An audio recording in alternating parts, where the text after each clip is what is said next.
Ah, yes. At long last. A stream I've wanted to do for quite a while now. Let's do this. And we're live, guys. Welcome to VKH Live. I'm your host, Jeff DeWitt. And this stream's topic is Kizu. Kizu. Ah, yes. This is a band that we've been following very closely at VKH for quite some time. Let me just adjust myself there in the camera, but quite some time. I think I stumbled across them a little over a year ago. They were just about to put out their second single. I could already tell. I was like, oh, this is one of those bands. This is one of those bands that's going to do really well. That could do really well. They had an interesting aesthetic. They had an amazing sound. From their third single, on through the present, they've just really had just explosive growth, I would say, all things considered, as artists. Excellent growth, both visually and musically. This brings back a lot of memories from like a year ago almost, or like earlier this year, when Nona and I just like yelling into our mics for our podcast episode where we're like, someone sign this band. And then we found out they got signed. And oh man, where to begin? Where to begin? So I'm glad we caught on to this band early on, but I'm honestly actually kind of surprised, even from the level of reaction that I've seen online. It's spread out. It's still, they're quite a new band. They're not much more than a year old, I don't think.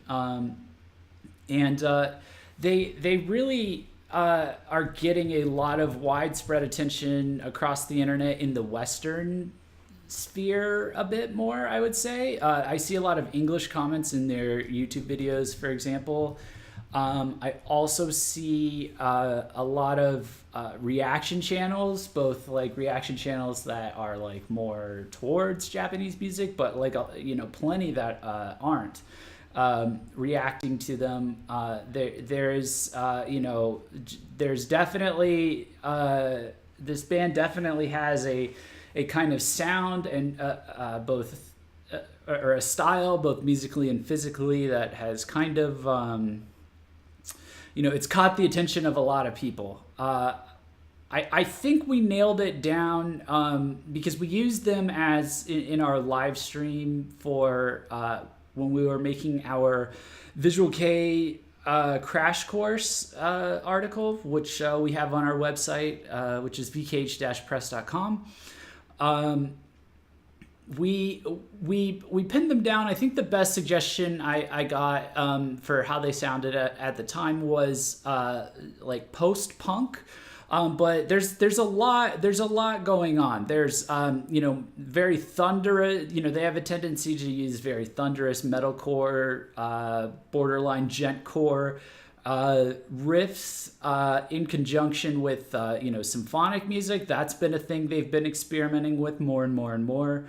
I would also say they really do have a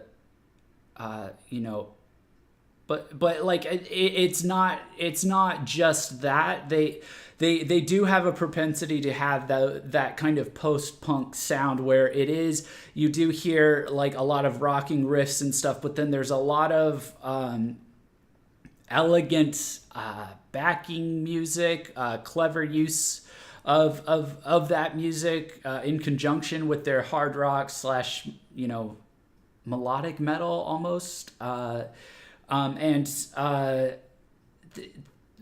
it's just a fascinating sound all around, I would say. And really, really hope this band continues to do well. That's the biggest thing that has been, that it's been for me, is that like when I see a band like Kizu, when I see a band like Dim Lim, it's just kind of like where you like know they could be the next big thing, but like they are so young. It's just kind of like I just kind of pull back and I'm like, okay, they're doing everything right. They seem to be doing everything they could possibly do right. Let's just give them some time. Let's just make sure that they have a very steady growth. Let's just make sure that let's keep because there's so much potential there. Let's see exactly how well they can capitalize on it. I'm almost harder on them to a degree, because I know, because like when you can see that they've got that spark, like they've got that potential, you want to see them develop it and see them grow. But they definitely seem to be going in a very good direction, in a very strong direction, and just really, really enjoying their music right now. And I've seen this grab people that were kind of, you might see them hanging out on certain forums, kind of generally disenfranchised with modern Visual K. I've seen people kind of get, that were kind of done with like the modern Visual K sound, get brought back into it, because of bands like this. And there's been other bands like this that have debuted in the past that, have had a similar effect, but, just all around really impressive growth. This is not a baby band. I will go into the members in a second. A lot of the members do have experience in past bands, that were fairly successful. But this is a very different concept for most of the members. I think that was very surprising for a lot of people. But so yeah, there's a lot of talent and experience going into this band. I know there's a fair amount of, there's a lot of support online for this band now. There's a lot of, a lot of people have a lot of high hopes for this band, and they're 5 singles in, and they seem to be really improving. They're obviously not perfect. They're not, the second coming of Jesus Christ or anything like that, just yet. It is very early to kind of make a call like that, but they are doing a fantastic job, and I definitely want to dive into this band and its music a bit throughout this stream, and kind of show them off a bit. So yeah, let's do that. Let's go ahead and let's see here.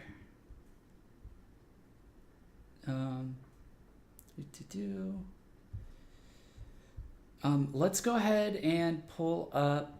I'll go ahead and pull up the members themselves. First, I will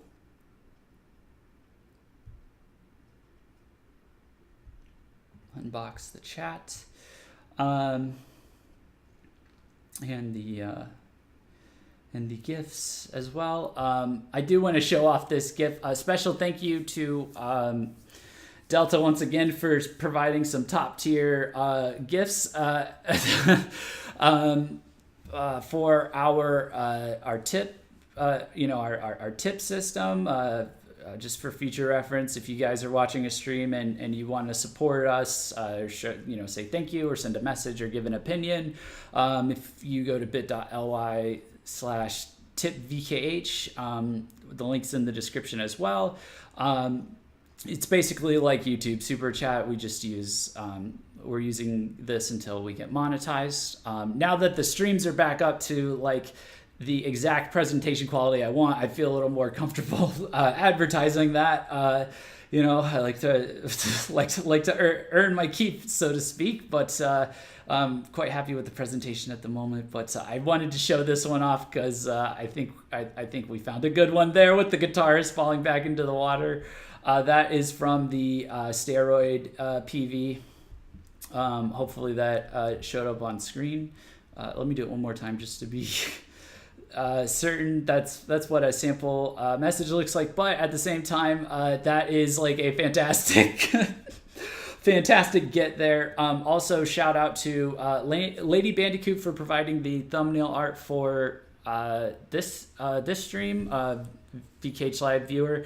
Also, shout out to Gula, another viewer, for creating some thumbnail art for that was also for Kizu. I actually used it for the Kizu ranking releases kickoff stream. And speaking of which, we are doing a ranking releases survey for anyone interested. I will put the link in the description after the stream to that stream, so you can get like a rundown of what that is if you're not familiar, and also a link to where you can vote. But I'll have that in the description, but it's also on our YouTube channel if you want to check that out for anybody who's interested.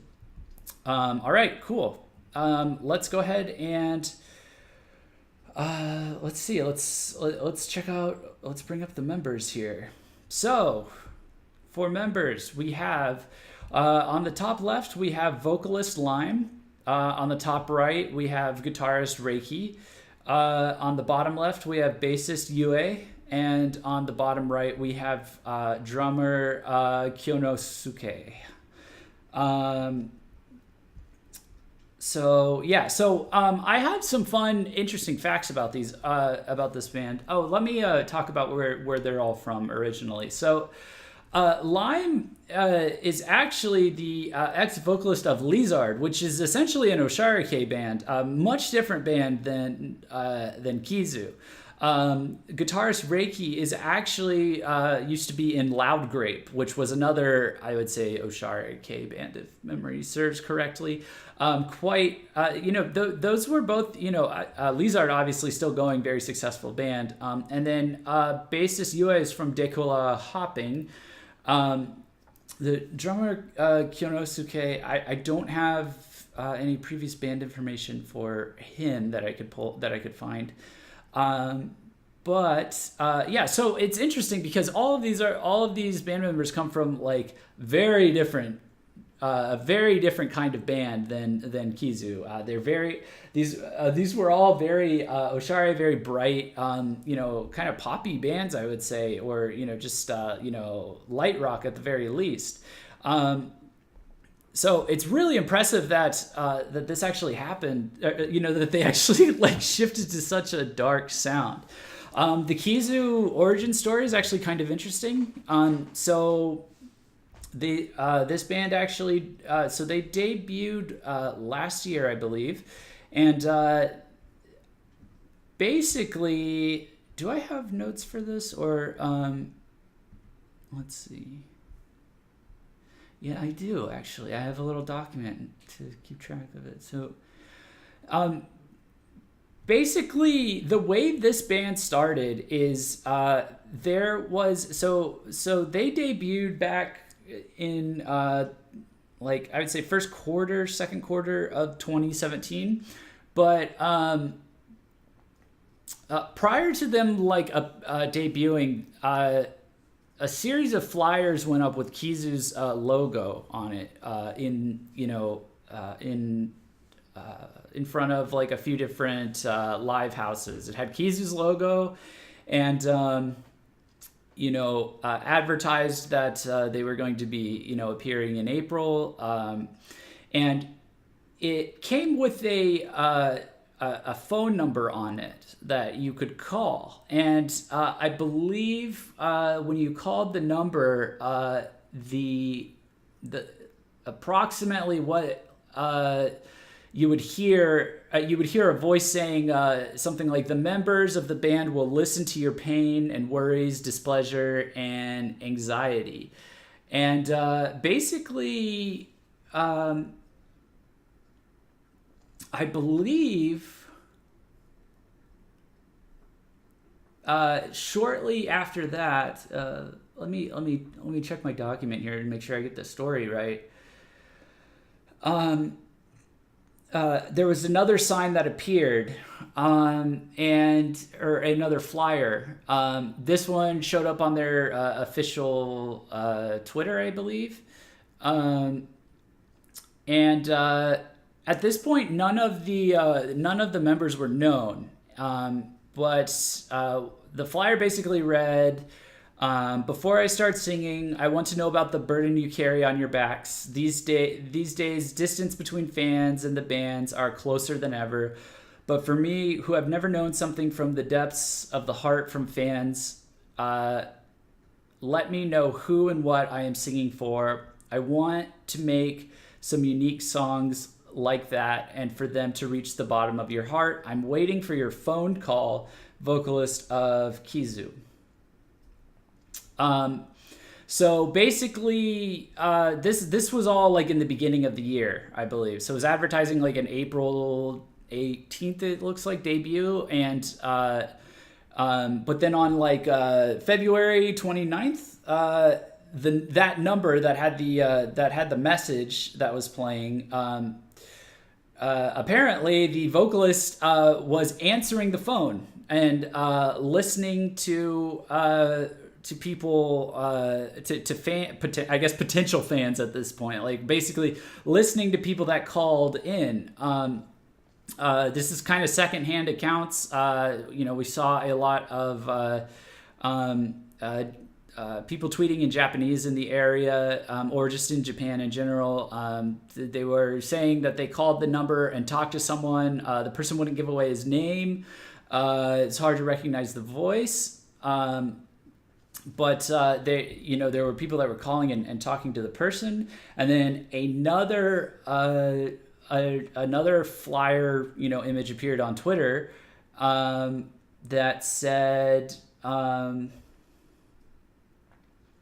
stuff you can say because nobody knows it, stuff you can say because you're saying it over the phone, scars and loneliness, now we've heard a lot of them. These 3 days can be considered our treasure. So I guess he was on the phone. He was answering calls for 3 days. We could not listen to all of you, but we want to open our hearts with you and be able to speak again. Not just one sort of song, but we also want to hear about your love and emotions and make songs out of that. Thank you for calling us so much. And then it said 7th of March, 6 o'clock p.m. Information will be revealed by Kizu. And then shortly after that, the band members were all revealed. They made their live debut, and then they put out their first single. So I just thought like that was a really interesting way of debuting, if I do say so myself. I guess.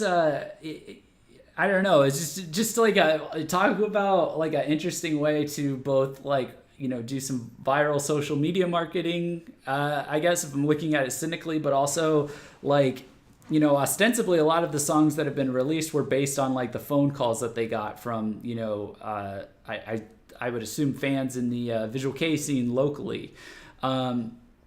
And it seems to have paid off because their music is quite powerful. And the lyrics, if you look up the translations for a lot of these lyrics, the lyrics are dealing with very heavy topics as well. So just kind of wanted to share that background information.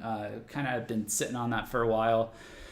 May have shared it in a podcast episode before, but that is how this band started. So yeah, we can go ahead and go. I'm gonna go through each of their singles. I'm quite familiar actually with each of their releases. It's only 5. It's been 5 singles. I do want to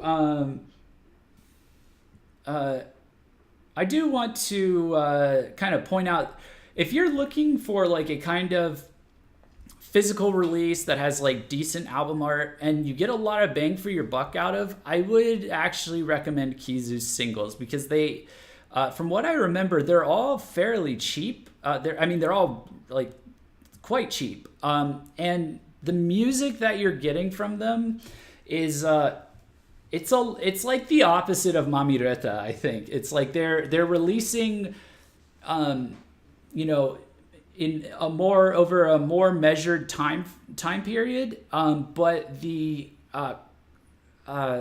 each single, it's like they put a lot of effort into making it like a high quality package. So like the edition, like if you get an edition that comes with a PV, you know, the PVs are like really like engaging, you know, and all of the tracks, even the B-sides are quite well done. There's not a lot. I don't know if there's any Kizu songs that I'm like not super into. There's not one that there's definitely not a Kizu song that I would put as bad that's come out thus far. But if you're looking for like a cheap, you know, like some cheap physical purchases, like to add to your collection, and also to get some really high quality music and all for like a decent price, I really think Kizu is really maxing out like the, you know, the bang for your buck, so to speak, of these singles. So I'm going to start with their first single, which the lead track is definitely one of my favorite tracks from them. It's called Oshimai. And the PV for it is quite, you know, the PV for it was quite popular. Even, you know, before they put out their more popular PVs that have, you know, surpassed it since then. Oshimai, the song itself is really, I really enjoy it. I think it's the most post-punk of the songs. I think that's like what led us, and like all the tracks on this single especially, you know, to kind of be like, well, I think we'll call them post-punk for now until we can kind of decide like a better genre description for them. They keep evolving their sound though, so it's like, you know, it's kind of difficult to pin down, I would say, but at least for someone like me, I'm sure there's, you know, people that are more well-versed in that, you know, could give an opinion on it. And if you have an opinion to give, feel free to fire away in the chat or in the comments, and, you know, kind of pin down where you see the influences coming from. So, but Oshimai had like a great, you know, just really catchy and passionate hook like really catchy and passionate chorus. There's like a hook in the verse, I think, the la la la la la part. You know, it's all very, very engaging. This wasn't the most standout of like the stuff that they've released, but it was like, it definitely like, you know, like earwormed its way into my head. Like when I first, you know, found the PV, it's very passionate, really solid first release. I'm almost more impressed by this single in the context of its B-sides though, because, you know, like, Hito Midori almost sounds like a more like metalcore influenced version of like almost like a lip lick song. I believe that's a lip lick or lip lich. You know, it's kind of like, you know, little spooky, from what I remember, a little in the verses. Like that was just like the first thing that popped into my head. And then it completely jumps into like this, you know, kind of hardcore chorus where he's like singing very passionately. Once again, you know, solid song. And then what else do we have on here? We have Tenchu. Tenchu, if I remember correctly. Pull this up. Okay. Yeah, I needed literally half a second of it. So Tenchu is like a really like fast-paced, you know, just kind of a blitzkrieg of a song, like a lot of crazy instrumentation going on, and it really just kind of whips you up, you know, into a frenzy to a bit, you know, to an extent. I think it's really solid song. My personal favorite is the other B-side, is the last B-side, which is Heno Heno Moheji. I thought this was really interesting because it's a catchy song. It's like it's got like a lot of it's got like a I guess a hook that's like this as it's doing all of these I guess like some really solid guitar chords, and then like slap bass going on in the background, and then it switches to like this back and forth in the verses of like these wah-ohs in the background with the vocalist kind of singing lightly as there's like this very subtly but rapidly plucked guitar notes going on, and then it just explodes out into the vocalist singing like high-pitched clean vocals that just sound really angry, and then like just really pounding like breakdown chords, and then it like turns on a dime and goes into the chorus and goes into like this yet another kind of back and forth with a lot of starting and stopping, just like really like a lot of control in like the instrumentation, a lot of control in the way the song is written. Is very very well done. I was quite impressed by Heno Heno Moheji on Oshimai. That like really impressive single for a band's debut. You can tell it's people that know what they're doing. All right, then we have Kawazu came out in October 2017. Oshimai came out in May 2017. So Kawazu is kind of where they start to ramp up into their more epic, bombastic sound that they've kind of evolved into these days. I think Kawazu is a little less appreciated than a lot of their other stuff, but like prior to like the newer singles coming out where they just absolutely outdid themselves. Like the Kawazu PV and song, it was like really fascinating to watch and listen to. Again, like it's there's like just really smart, really intelligent song structure. The vocalist is doing these like descending notes in the verses, going lower and lower, but like starting from like way high up. And then with some like really heavy guitar, breakdowns going on, and some smart distortion, and then like it shifts once again without like shocking you out of it to the vocalist singing really high melodic notes, and like some great distorted guitar work again. And then there's some like symphonic, there's like a break where there's like some symphonic notes, and then they chant Kawazu, and then they run straight into a chorus that kind of comes a little out of nowhere, and it's like loud and it's pounding, and it was just really interesting. And then it shifts back to like how it starts right after, which is like a little bit mild mannered almost for them, I would suppose. And then they ramp it back up to like an energetic like reintroduction of like the next verse. I think it was really interesting, to see that, especially in the light of Oshimai coming out. And again, the B-sides on this really hold up. I would say like Love Song is even heavier is definitely heavier than Kawazu,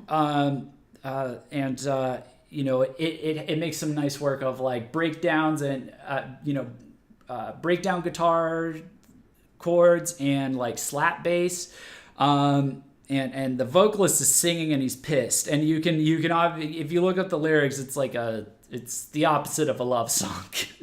You get why. But then the chorus is very like, it's very chill. It's like the it's not even like angry. It's not even like that angry kind of shouty vibrato that he does. It's actually, it's almost, he almost bleeds into falsetto a little bit. And it's really like this kind of like this I don't know what you like, kind of brooding, like a brooding kind of vibe. There's these certain lines, these things that are repeated that in a way that I would almost feels like a pop chorus that you would see, but it's done in like a completely different, like this symphonic metal kind of setting. I thought that was utterly, I thought it was, it's a rock solid song. I think my favorite B-side is Elise, just because of what it is. It's just a banger track. It's obviously a crowd pleaser. Probably amazing live. By the way, this band is just improving astronomically in their live presentation and performance, it seems. Obviously they have some work to do, just in general, because they are so young, but they uploaded a preview of their live DVD that they put out, and I was like, wow. And it's like their fourth one-man live, so their fourth major like solo performance live, and like the set, the stage presence, the performance, it's quite interesting. I know people were saying, the vocalist Lime, his voice needs a little bit of work, they're seeing a lot of inspiration from Duran Gray, in terms of like how they act on stage, but I think overall they're continuing to work on that, because based on like seeing what their past live performances have looked like, so I think it's getting like stronger and stronger, definitely like miles ahead of where you would expect a band, even a band with like a lot, where the band members have a good amount of talent and experience to be at, I feel like, at this point. It just doesn't add up. Like it's more than like what I would expect it to add up to, which is like former band members of Oshari K bands making like this heavy, really experimental music. It seems like it's gone so, smoothly. It's kind of exceeded the expectations I would have had for it. I would have expected a lot of growing pains, I guess. But, yeah. And then, Jugo is kind of like, it's kind of like just like a slow, oh, well, let me finish talking about Elise. Sorry. So Elise, the core guitar melody is literally just playing For Elise by Beethoven, and then going into like a breakdown. And when they go la la la la la la la la, that is For Elise. So that cracked me up, and it's just a solid banger. The other B-side, Jugo, is also a solid banger. It's just kind of it's very slow and pounding breakdowns. It's kind of like are in the forefront of the song. So it's a little less evolved than like maybe some of the other songs, but it does seem like it has a really solid effect live, and there is something to be said for just like leaving these pauses in between these breakdowns, for like slowing it down and just kind of letting that sink in. So I definitely listened to that song as well, and the chorus is like almost like a 180, with like how it's not a 180, but it's just like a strong bouncing chorus. It's not like long and drawn out and slow and pounding. So kind of an interesting contrast there. All right, now we get into 2018 and things get really interesting. So here in 2018, first we had in March we had Kizu, which is their third single. The PV for this was fascinating. They're basically Winona wrote a great review of the PV for Kizu. You should check it out. It's on our website. I think if you look under reviews, like click see more reviews. She put it out actually a few months back because she really went in on it because this PV and song had like a huge emotional impact on her, and so she put out like a different kind of review that's like very long and analytical and kind of really goes through a lot of the different aspects of this PV. So this is their most popular PV by far, I would say. Let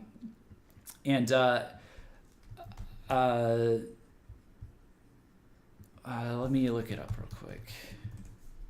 It is sitting pretty at 420,000 views right now.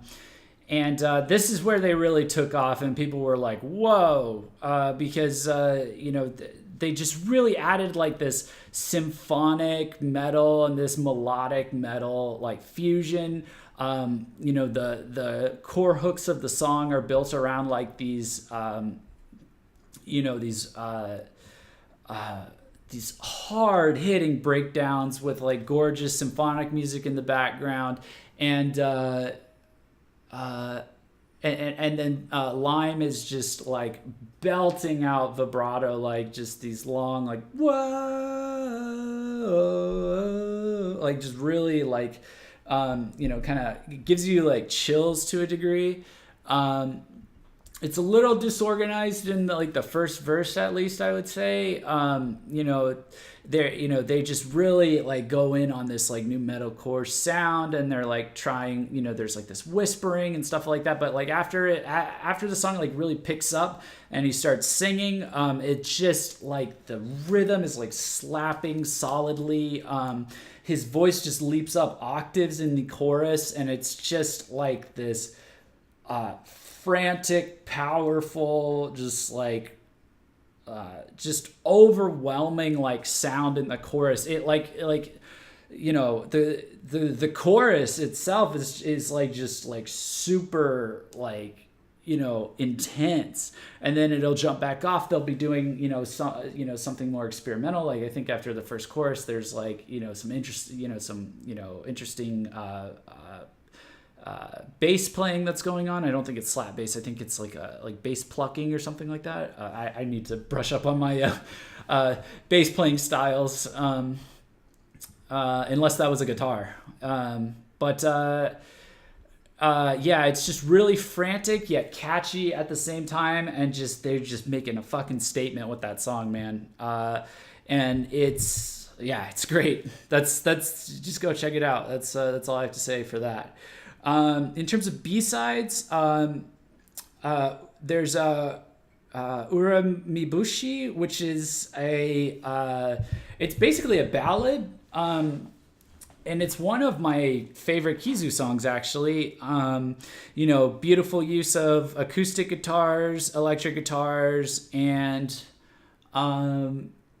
piano music in the background, and then it'll alternate between that kind of a ballad sound and then like the harder, more I'll just call it hardcore, pseudo metalcore sound.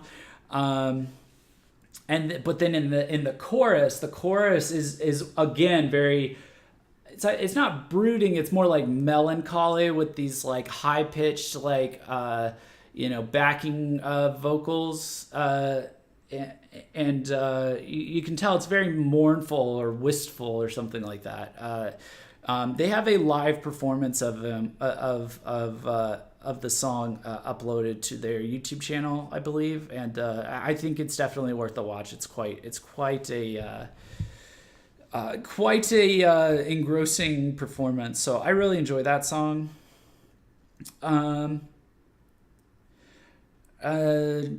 Other tracks on here, Juku is even more of a ballad, I would say.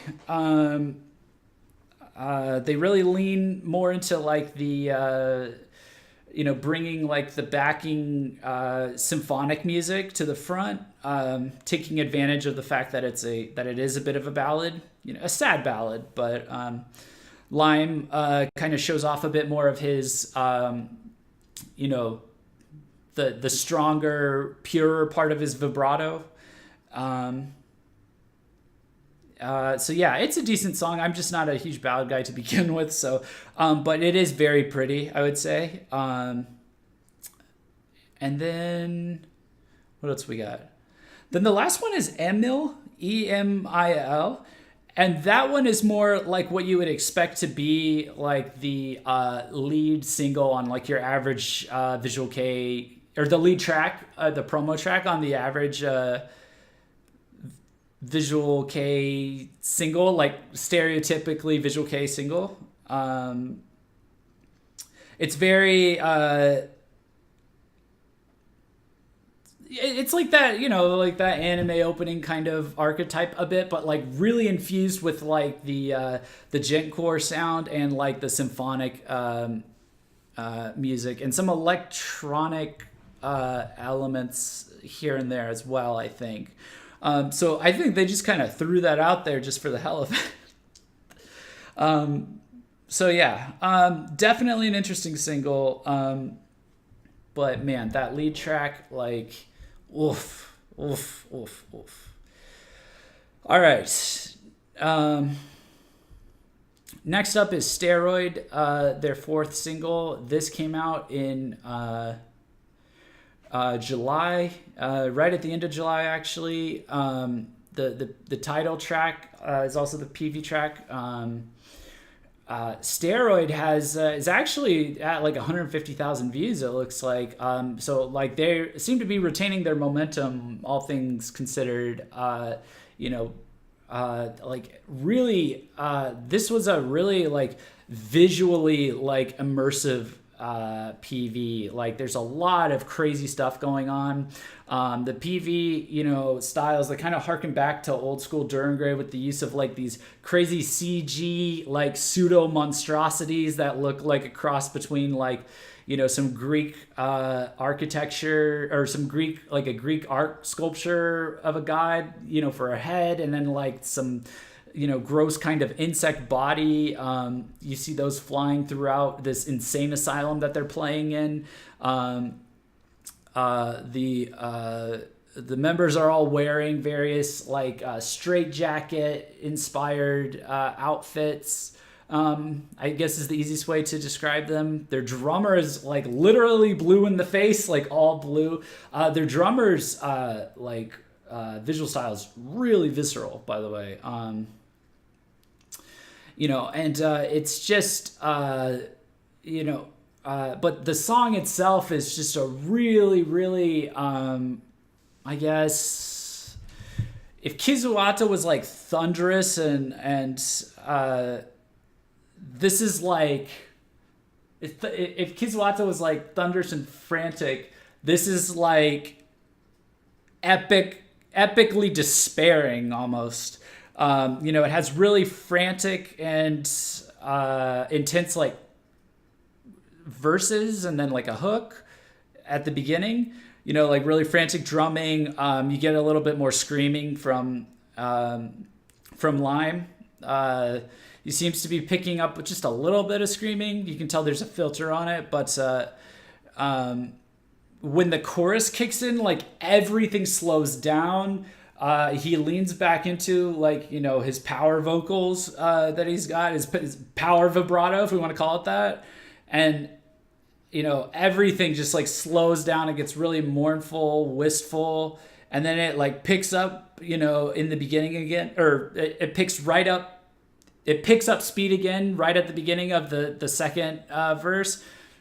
Slows back down and gives you like that like goosebump feel, like chills in the chorus again. And then in the bridge picks back up, and then like, there's some just solid breakdown, solid guitar work. The drumming on this is like exceptional as well.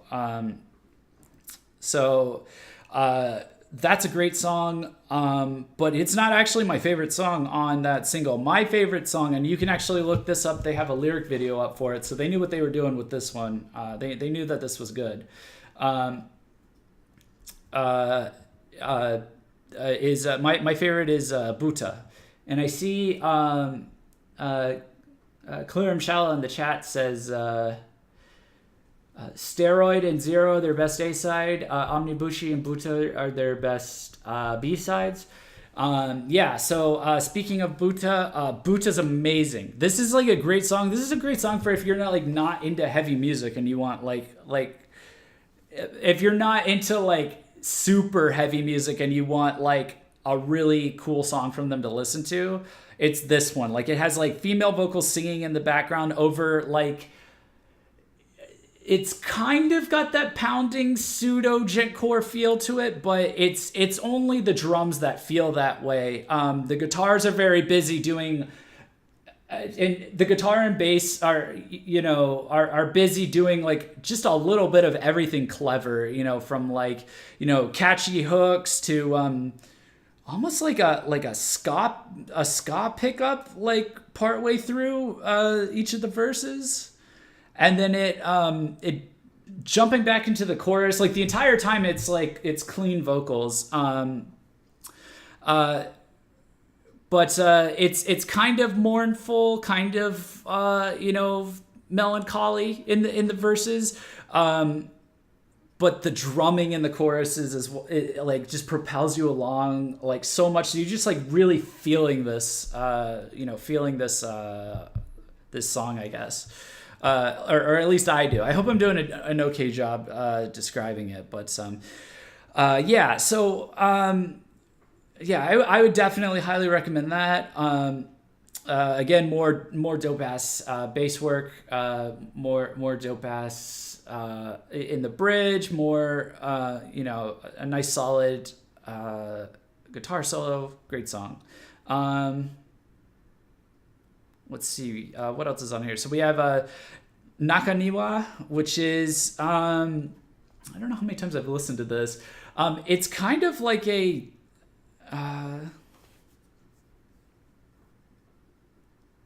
where would I place this one? I would almost place this like, so they use symphonic music, but it's very specifically like a more ominous sound.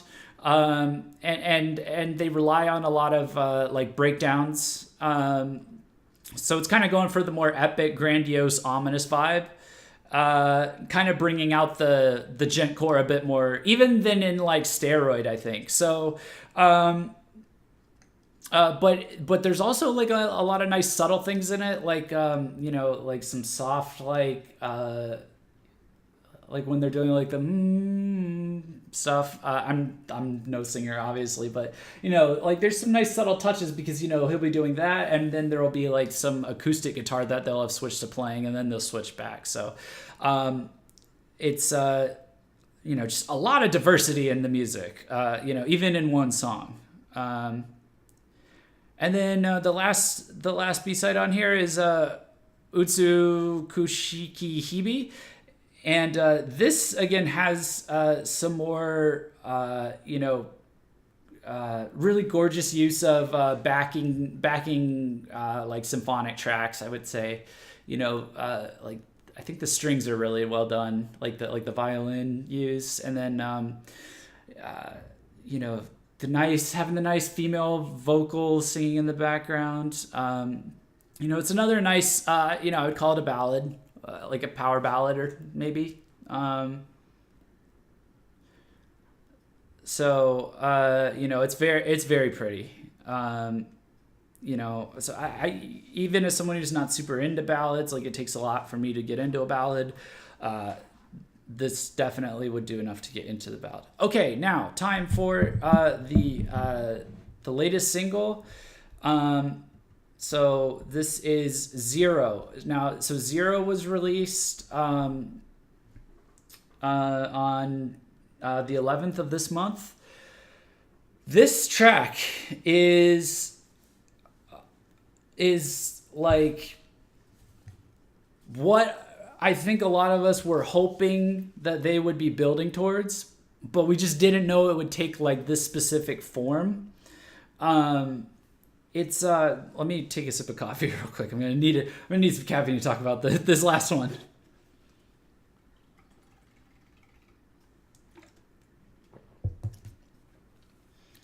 I've seen people talking online like this throws me back to stuff like that I used to be into, like Visual K4. Like this reminds me of like the older Visual K Titans.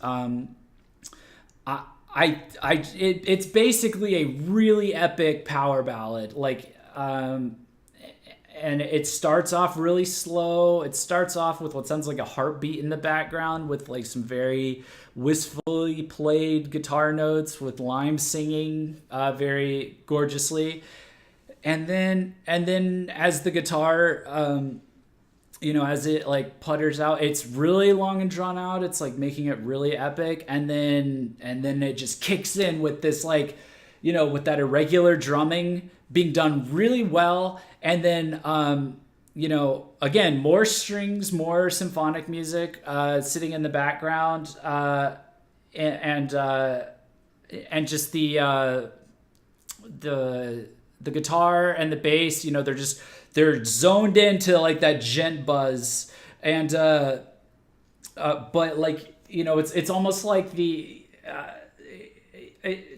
it's just, they just make really good use of the backing symphonic music. It's hard for me to describe that part, because it's like, usually it's like, oh, they threw it in the background, but it's like, no, they're really smart about how they're using that, even though that's technically not one of their instruments that they're playing, that they might even be playing live. Like, it's just done really well. There's a bunch of changes in this song that don't, that keep the song hyper fresh. The gent core style breakdowns and stuff, obviously make frequent appearances. You go from like slow to fast. The chorus itself is kind of like an old throwback to the old kind of anthemic bangers, from Visual K. It's very elegant.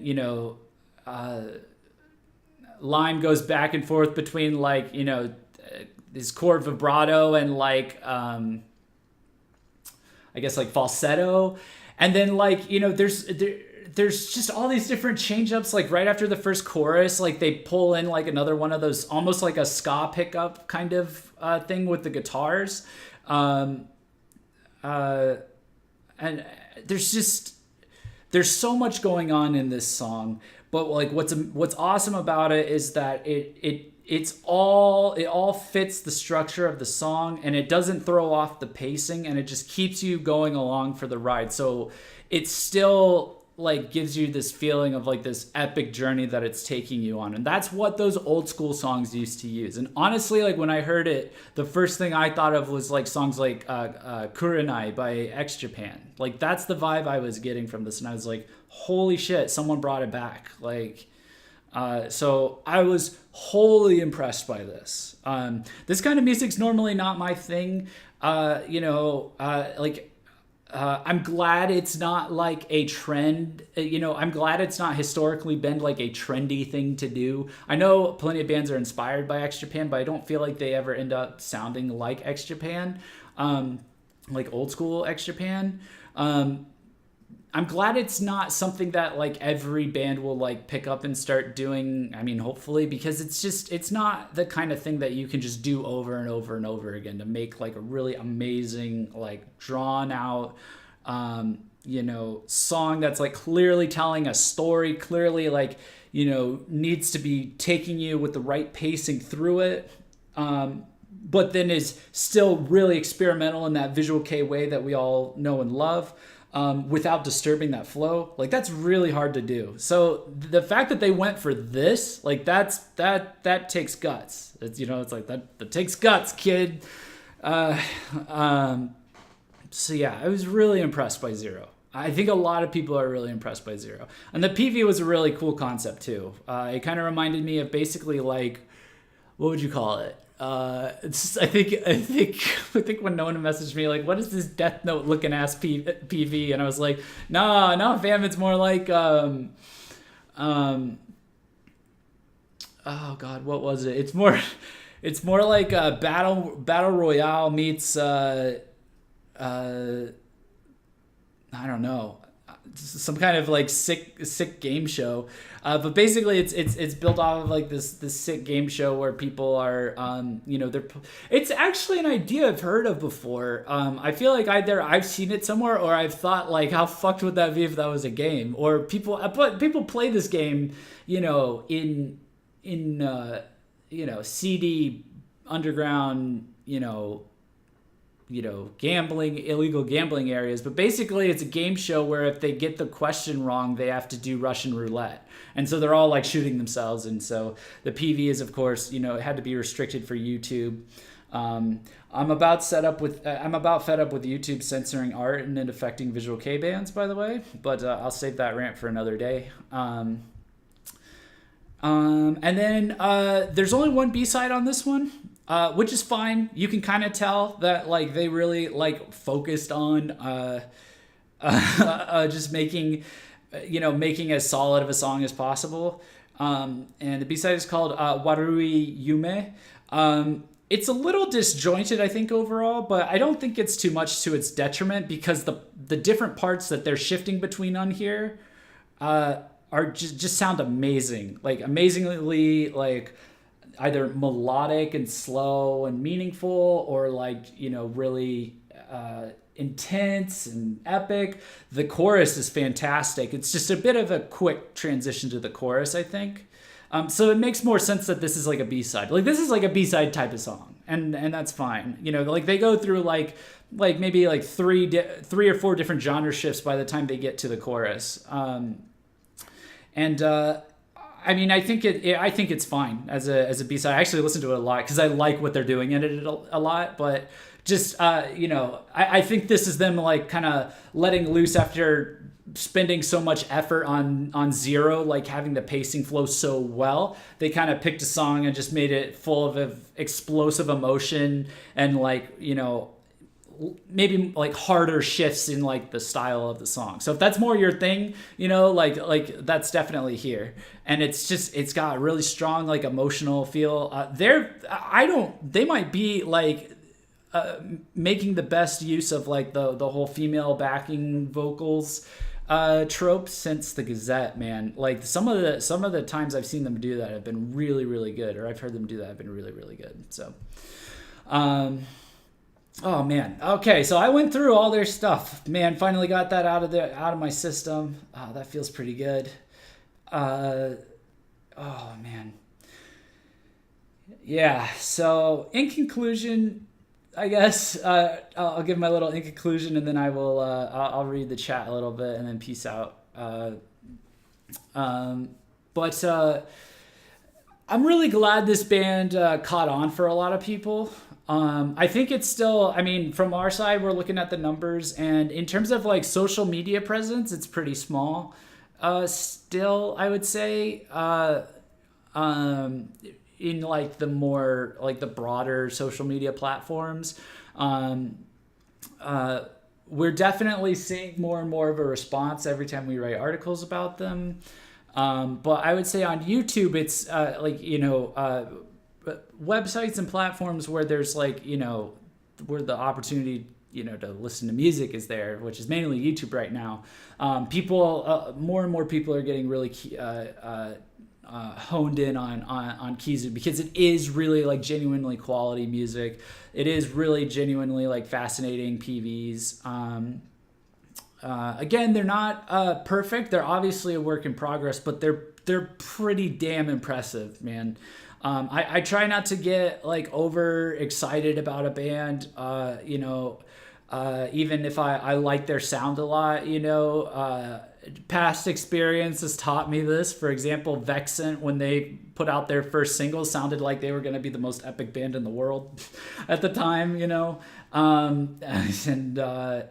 I'll let you guys make up your minds, kind of figure, you figure that one out, follow that to its logical conclusion. I've been doing this for a while, and when you get a hunch about a band, like we had the hunch, we were following them from before Kizu came out too, so we've had this hunch for like a year, man, that like we were like, this is gonna be like the band of, like this could be the one, so to speak, like this could be, one of the big ones. I would place more confidence in this band like really blowing up, having an epic major debut, going, becoming like a really epic band, touring everywhere and stuff. I could see that happening a lot more than or just staying like a powerful indie force kind of thing as well, either or. I guess I feel like the more resources this band has, the better. Quite frankly, they seem to know exactly what to do with all of them. That's why I like kind of lean towards major. I'm not trying to make them sound. I'm not trying to.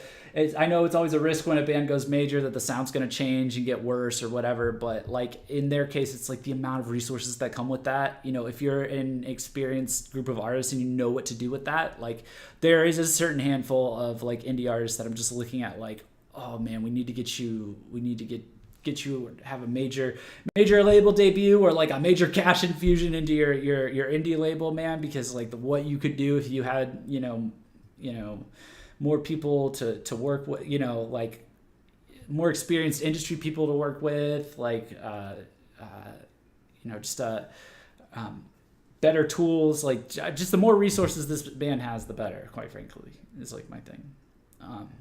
But yeah, they're sounding really solid. Looking forward to seeing more from them in the future.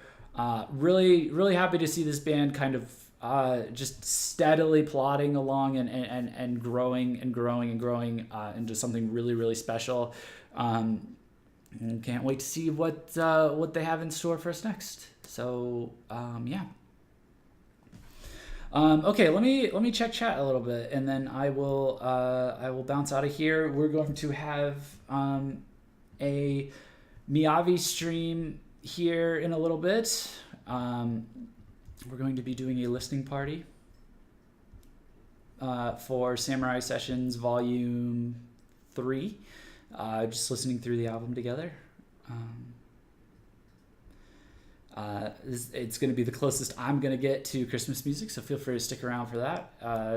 That'll be at, let's see, it should be in about 15 minutes, I believe. We're going to be starting at 8. Yep. Okay. So yeah, let me look through chat real quick, and then I will, yeah.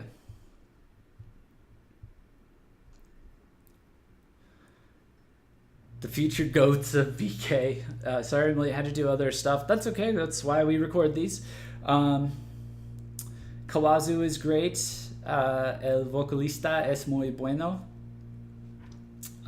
Yes, I agree.